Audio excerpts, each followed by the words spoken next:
শোন, আজকে আমরা পড়বো আদর্শ খাদ্য পিরামিড। আদর্শ খাদ্য পিরামিড মানে এটা বোঝাচ্ছে যে একটা আদর্শ খাদ্যে কোন খাবার কেমন থাকা উচিত। মানে আমরা খাবারের অনেকগুলো উপাদান পড়ছি না, যে প্রোটিন মানে শর্করা, তারপর হচ্ছে যে আমিষ, এরপর হচ্ছে যে চর্বি বা স্নেহ, ভিটামিন, খনিজ।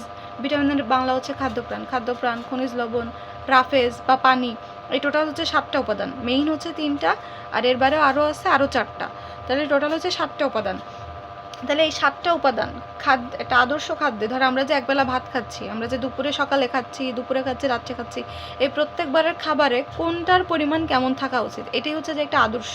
আর পিরামিড মানে ওই যে কোনটার পরিমাণ কেমন থাকা উচিত। আমি তোকে এখন দেখাবো, তাহলে বুঝবি। তার মানে যে কোনো একটা, এই যে দেখ, যে কোনো একটা সুষম খাদ্য তালিকায় শর্করা, ভিটামিন, খনিজ, আমিষ, স্নেহ, চর্বি জাতীয় খাদ্য, ফাইবারযুক্ত খাদ্য অন্তর্ভুক্ত থাকে। এগুলো সবার বডির এর জন্য, মানে বডির হচ্ছে যে তোর গ্রোথের জন্য এগুলোর দরকার পড়ে। তাহলে আমরা যে খাবারটা খাই, তুই একটা কথা ভাব, যে আমরা যে খাবার খাই, তুই যে খাবারটা খাস, সেখানে সব থেকে বেশি কী থাকে?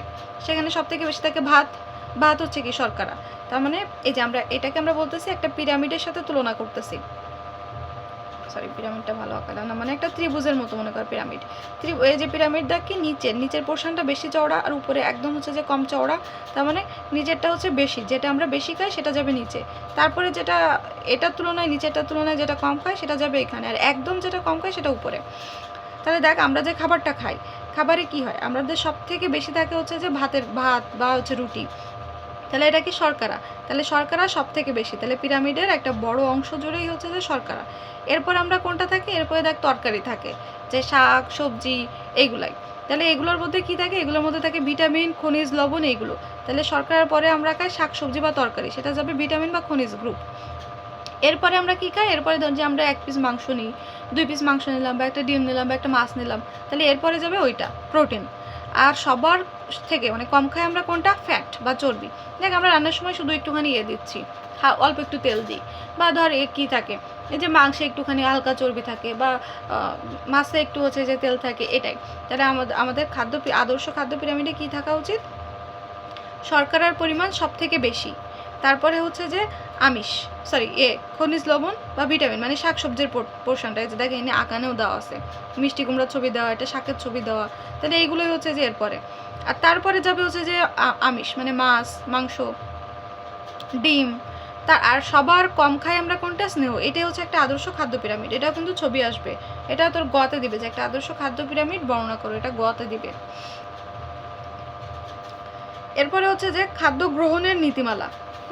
এরপরে হচ্ছে খাদ্য গ্রহণের নীতিমালা বলছে তোকে। খাদ্য গ্রহণের নীতিমালা মানে কি? একটা সুষম আমাদের হচ্ছে যে একটা সুষম খাদ্য খাওয়া উচিত।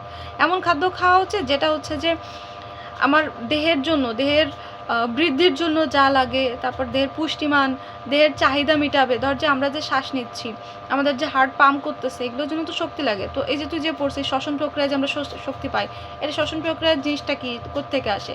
কার্বোহাইড্রেট থেকে আসে, গ্লুকোজ থেকে আসে। আবার আমাদের মাংসপেশির গঠনের জন্য প্রোটিন দরকার, তাই না? তো এই যে জিনিসগুলো আমাদের দেহের তাপ আর শক্তি রক্ষার জন্য হচ্ছে যে চর্বি জাতীয় জিনিস দরকার। তাহলে এই সব কিছুর জন্য তো আমাদের খাদ্য দরকার, আলটিমেটলি আমার বডি পরিচালনা করার জন্য। তাহলে এই যে খাবারটা,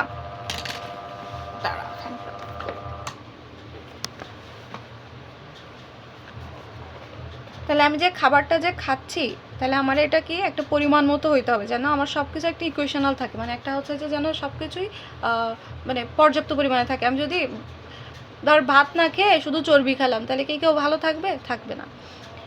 তাহলে আবার যদি হচ্ছে যে শুধু ভাত খেয়ে গেলাম আর চর্বি খেলাম, প্রোটিন খেলাম না, তাহলে কি তার দেহের গঠন, মাংসপেশির গঠন হবে? হবে না তো। তার মানে কি সব কিছু হচ্ছে যে একটা ঠিকঠাক পরিমাণে থাকতে হবে। এটাই হচ্ছে যে সুষম খাদ্যের বৈশিষ্ট্য, এগুলোই বলা আছে। এই যে একজন মানুষের বিপাকের জন্য প্রয়োজনীয় শক্তি উৎপাদনের সমর্থ থাকতে হবে সেই খাবারটা, যে আমি খাবার থেকে যে শক্তি পাচ্ছি সেটা আমার বিপাকীয় কাজ, মানে শরীরের কাজগুলো করতে সমর্থ হবে।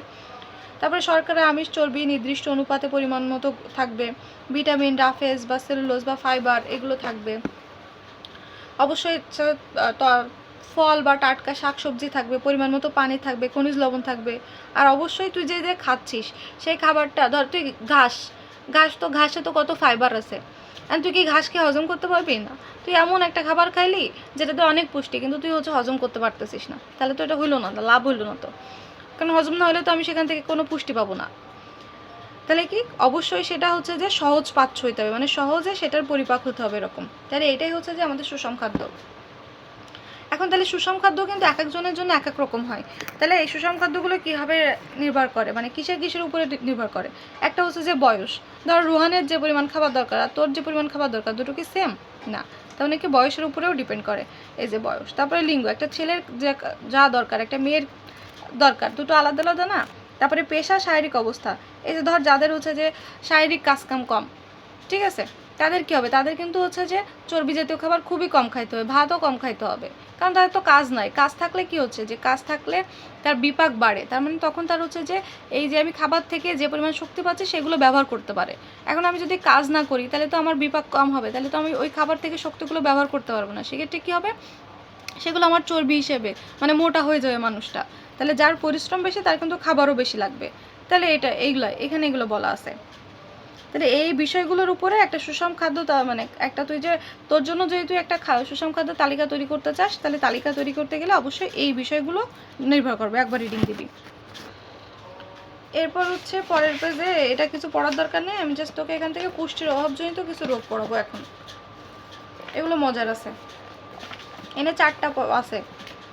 আর এখানে তোর আছে হচ্ছে যে কি আমি তোকে বলি, এখানে আছে গয়টার।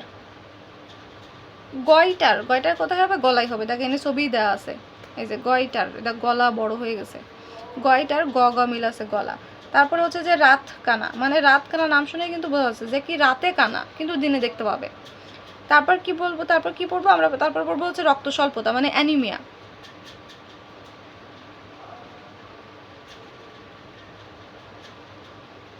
আর এরপরে হচ্ছে যে রিকেটস হচ্ছে যে বোনসে হয়, মানে মাংস যে এতে হাড্ডিতে হয়। এবারে প্রত্যেকটাতে গয়টার মানে কি, এখানে আমাদের গলায় একটা গ্রন্থি থাকে, সেটা হচ্ছে থাইরয়েড গ্রন্থি। এখান থেকে থাইরয়েড হরমোন আসে। থাইরয়েড হরমোন হচ্ছে পুরো শরীরের জন্য অনেক গুরুত্বপূর্ণ। এখন এই থাইরয়েড হরমোন তৈরির জন্য আমাদের হচ্ছে যে আয়োডিন লাগে। তাহলে আমাদের গলায় কি আছে, গলায় আছে থাইরয়েড গ্রন্থি। থাইরয়েড গ্রন্থি কী করে, থাইরয়েড হরমোন নিঃসরণ করে। এখন এই থাইরয়েড হরমোন নিঃসরণের জন্য আমাদের আয়োডিন দরকার পড়ে। হ্যাঁ, আয়োডিন দরকার পড়ে থাইরয়েড হরমোন নিঃসরণের জন্য।